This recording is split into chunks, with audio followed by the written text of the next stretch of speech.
I'll tell you, your problem in this state isn't that we're watering lawns. We're growing cotton in California. Shall I say how much water it takes to raise cotton in the state of California? A lot.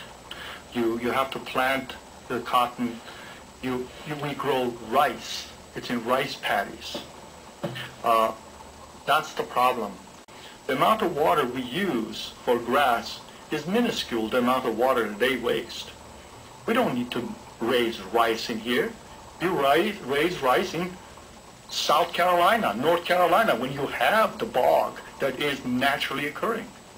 But we go against nature. We grow them in here, and then we say, gee, we don't have enough water.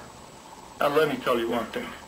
Last year we spent over $700 billion for foreign oil. That's a lot of money. That's almost what we spent in Iraq war. $700 billion. So we're going to go out there and use more oil to make more artificial grass so we can put it on the ground.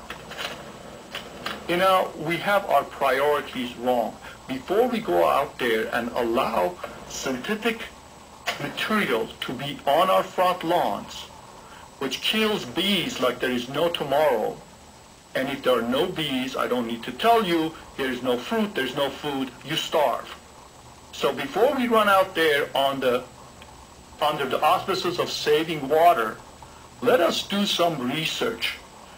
Do real research and find out ecologically what is the best thing to do.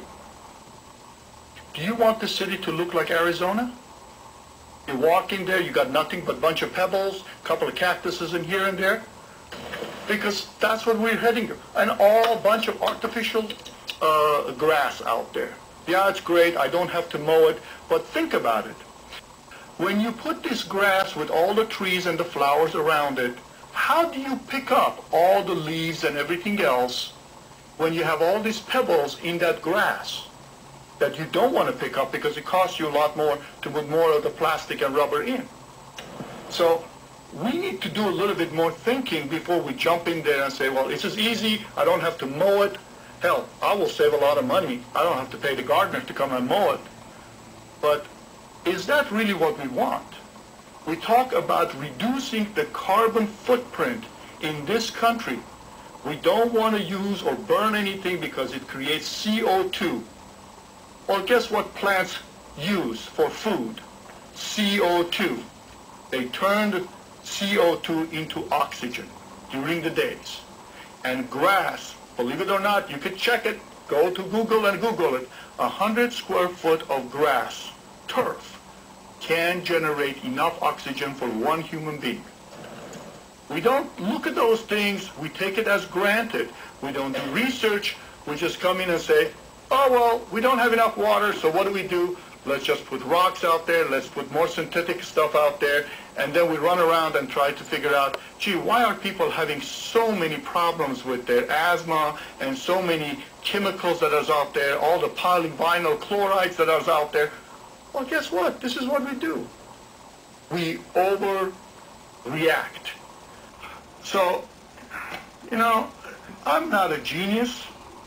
I just go to you Google things out. It's amazing what you can Google out these days. It tells you right there. Look at it. You know, don't expect the government to solve all your problems. These are simple issues. My God. Artificial grass on the front lawns. Maybe we should do artificial trees next.